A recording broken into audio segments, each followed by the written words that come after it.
Hello, gorgeous souls. Hello, everybody. How are you today? It is Friday, and we are on to day number four of the Tarot365. So, as a recap so far, we had day number 1 was the Father of Pentacles. Day number 2 was the Son of Swords. Day number 3 was the Five of Wands. Five of Wands. It was yesterday. You'd think I would remember. I believe it was the Five of Wands. And so today we are on day number 4. We are on Friday. Today is supposed to be the warmest day of the week here in Winnipeg, which I am pretty excited about because it has been starting to feel like fall already, and I'm a summer hot person. I like that heat. Give me 30 degrees as often as possible. So I have not been super jazzed about the fact that it's going down to like 10 degrees every night already, but it is what it is. Today's warm, so we are in summer gear to encourage the sunshine. So as per usual, I'm just randomly shuffling, kind of mixing things up here. No rhyme or reason, and we are going to get on to our very quick 1-card reading for Friday, day number 4 of Tarot365.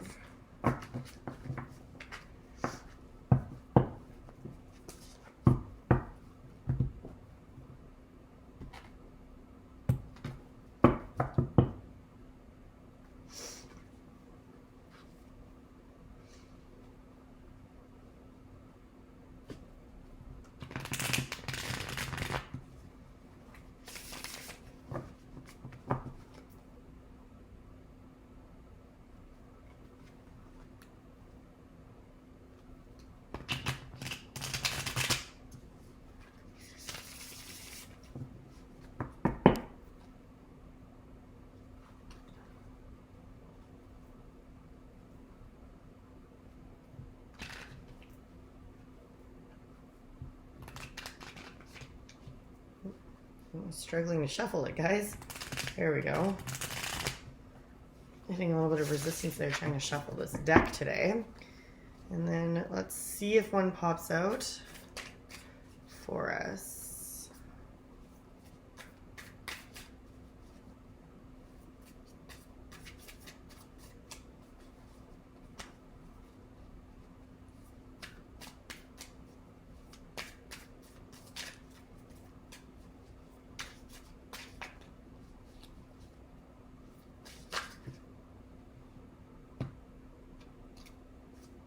Okay, let's take the top one because we had this huge pile just fell out, and it kind of fell out like it was going to go upright, and then it fell like this. So I'm going to take that as a sign that this is the top of the deck, and we are going to pull 1 card.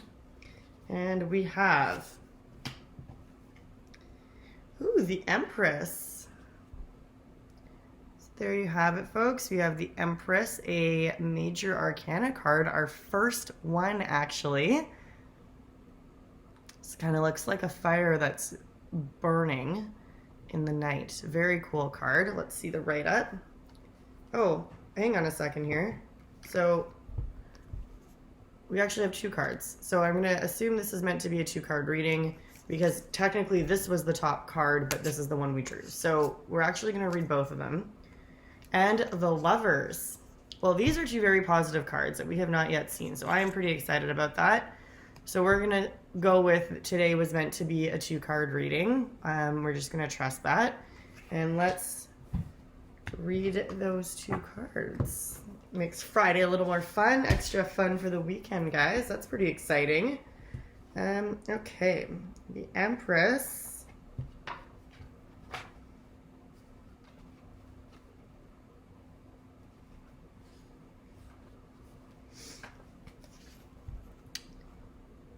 We have the Empress there. Creation, nature, and the mother. So this says, the Empress is the mother or the goddess of the tarot. Her energy encompasses all that is warm, fertile, creative, and sensual in the world. Her strength comes from being gentle and compassionate and loving without binding. When this card appears, it's pointing to either a maternal relationship in your life or the side of yourself that wants to love more. The Empress also suggests it's time for you to reconnect with nature. Go outside tonight and find the moon. Okay. So, personally, I think that there's a lot of connection here. Actually, I have been feeling like I wanted to be a little bit more unguarded and just loving and generous in life. I've been very guarded from past experiences, just from learning, but that's not an excuse, and it's time for that to change. So that's funny that that has come up today. There's also been some interesting developments in my private life, in my personal life with my family in the last week, and I've been thinking it would be maybe important for me to take on a bit more of a, I guess, a maternal role in some of those issues and to reach out. So I'm taking this as my sign that I'm on the right track for both of those, and it's time to reach out, and it's also time to like let that guard down a little bit. Cool. So that's the Empress. We'll do a full reading at later in this video after I've had time to review online and learn a little bit more about it. And then we have the Lovers. So here's the Lovers. And it says, 2 Canadian geese, and you know I love that because, well, I'm Canadian, are mates for life, traveling partners with an expansive sky. The Lovers card is a welcome sight in any reading as it suggests a beautiful and strong relationship on the horizon. Yes, you'll experience all the thrills of desire and romance, but meanwhile you'll be building a solid foundation together. The Lovers honor and respect each other, and with that, they can go anywhere. If you're already in a relationship, it's time to be grateful and nourish this rare and precious gem. So I am already in a relationship. My partner and I am very thankful for the, what I would call, conscious relationship that we have. But I'll be honest, the summer's been pretty busy, and it's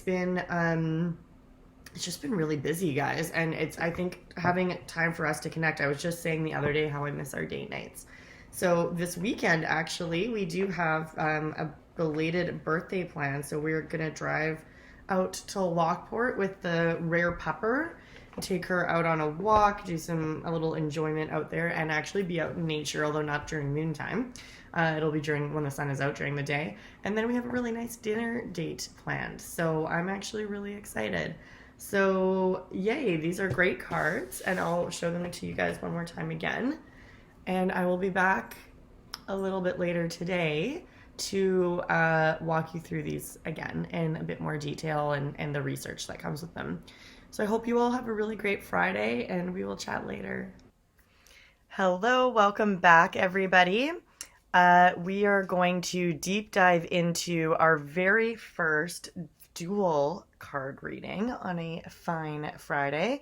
And not only our very first dual card reading, you guys, like, it didn't really resonate with me, the importance of this drawing, of these 2 pulls, because not only is this the first time we've had 2 cards, but it's also our first Major Arcana cards, and we got 2 of them.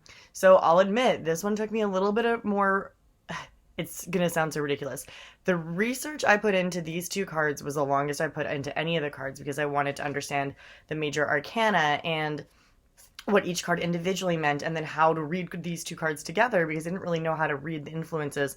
And what has come out is an obnoxiously simple message, which is very cool and feels super in alignment and super high vibe. But it took me a long time to get there, and like, isn't that always how it works a little bit?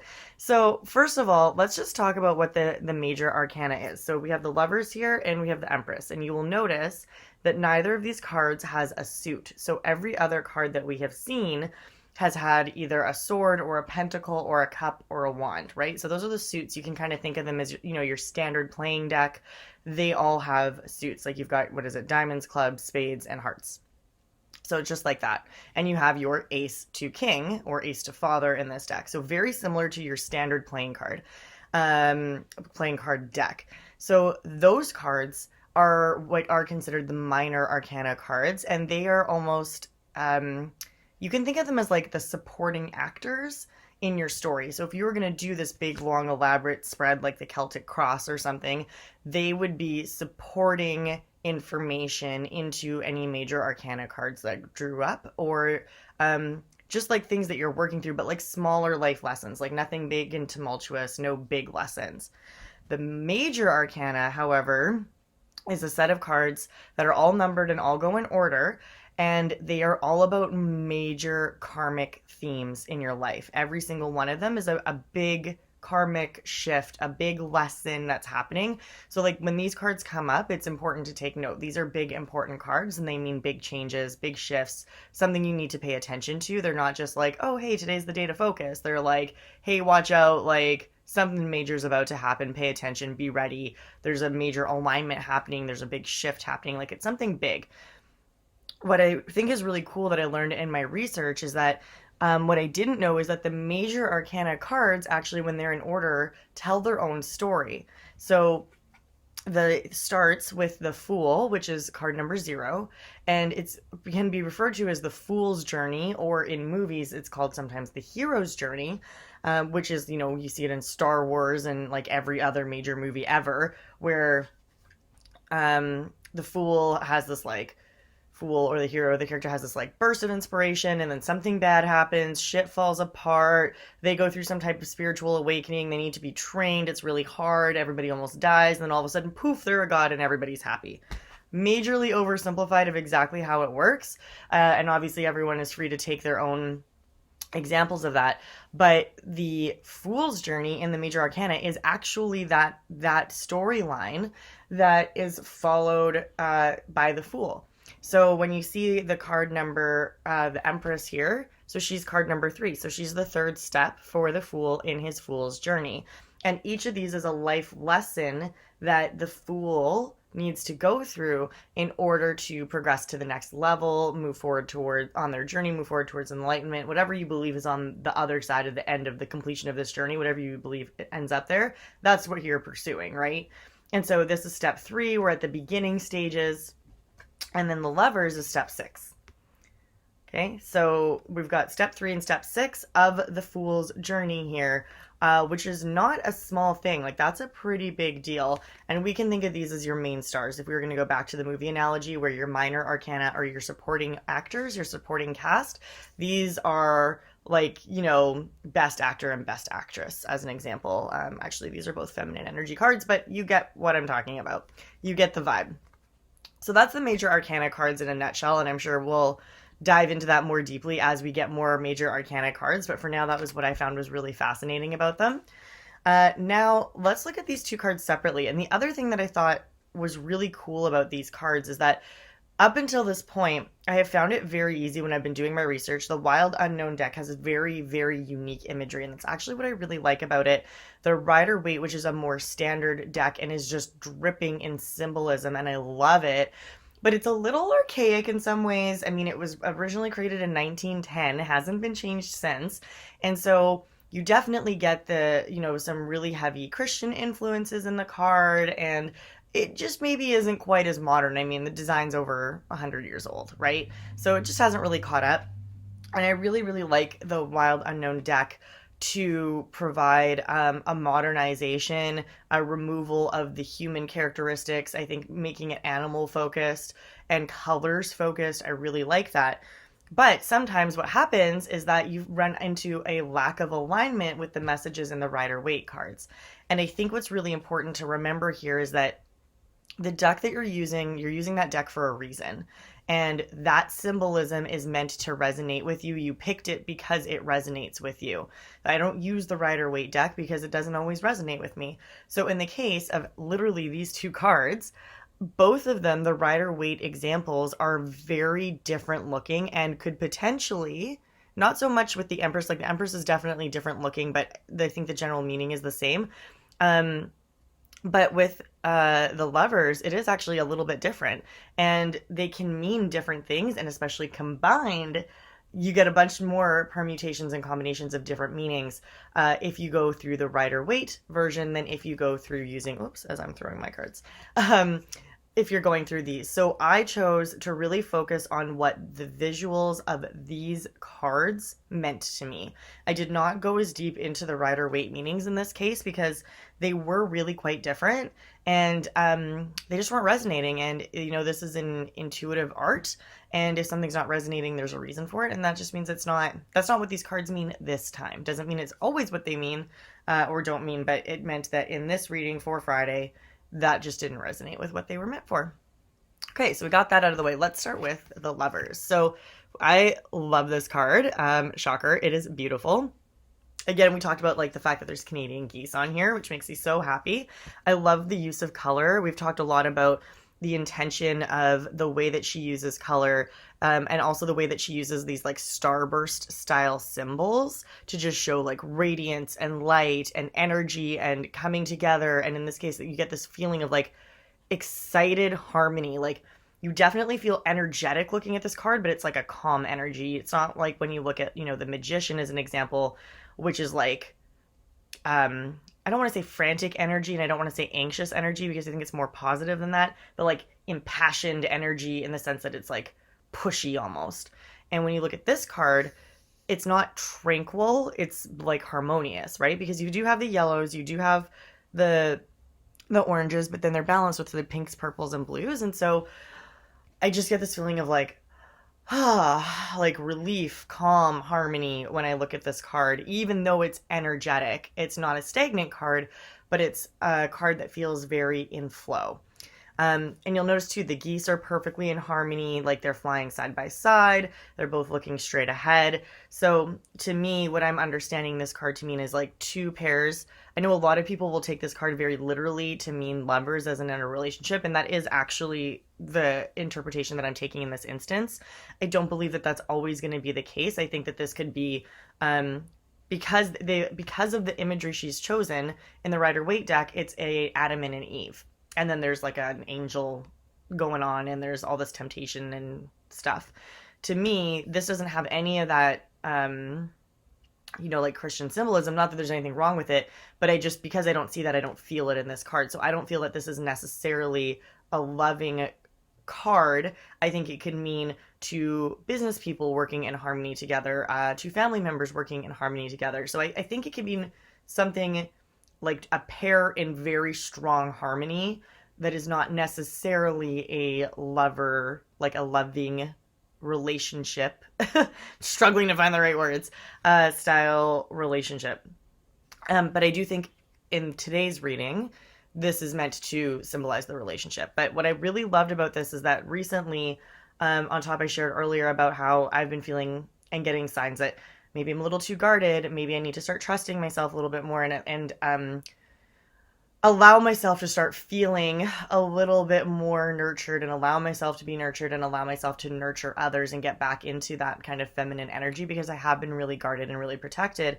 But so that's super in alignment there. The other thing that I think is really in alignment is that my partner and I have been talking a lot about our future goals lately, and we've been finding that, we're running in the same direction on a lot of different things, and that's really cool to see.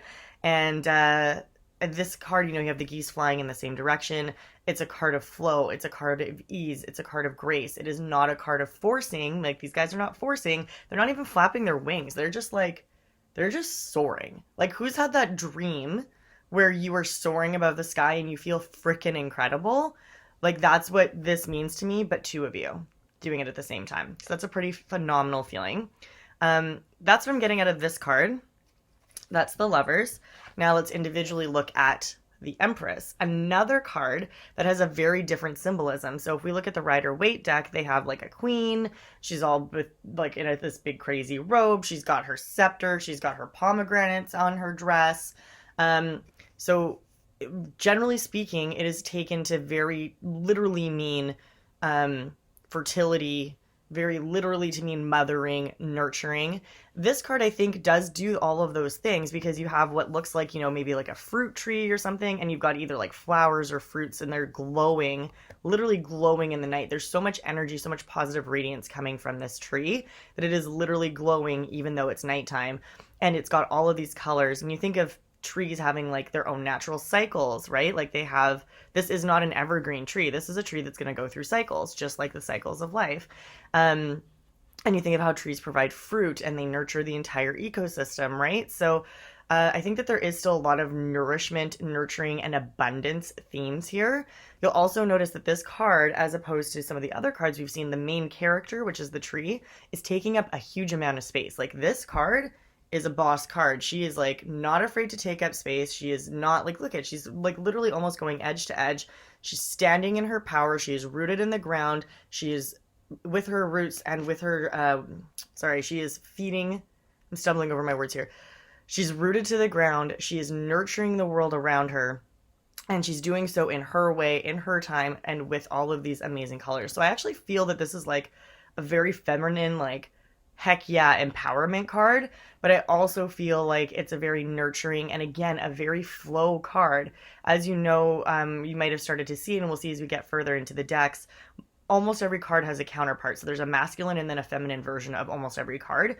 The Empress, shocker, it is a female feminine energy card, so it's all about flow and ease, whereas the Emperor, which comes right before the Empress, is all about the masculine version of the energy, so it's a little bit more about action, doing, forcing, pushing, grinding through. So this card is all about, again, ease, flow, and grace, which is a theme that we were seeing with this card too, right? Like, they're not even flapping their wings, they're just soaring on the wind. They're not even expending any energy, and like, look at what they're creating. This card also like amplifies that because we're looking again at flow and ease.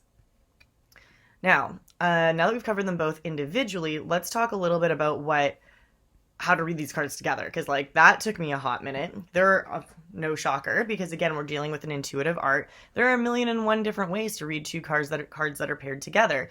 Whether it came first or second, what the question was, those can all mean different things.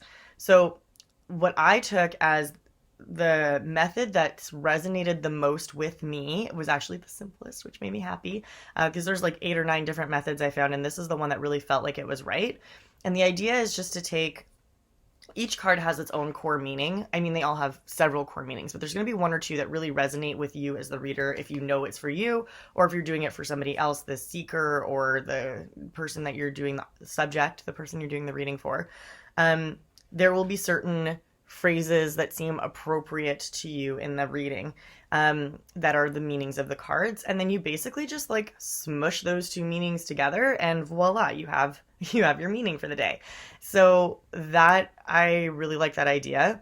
So if we look at the Empress, keywords we can think of are nurturing, abundance, gentle and compassionate, love without binding, so the ability to love strongly without stifling or without controlling the other person, wanting to love more. It can also mean fertility as well, and that could be like fertility of an idea, fertility of a relationship.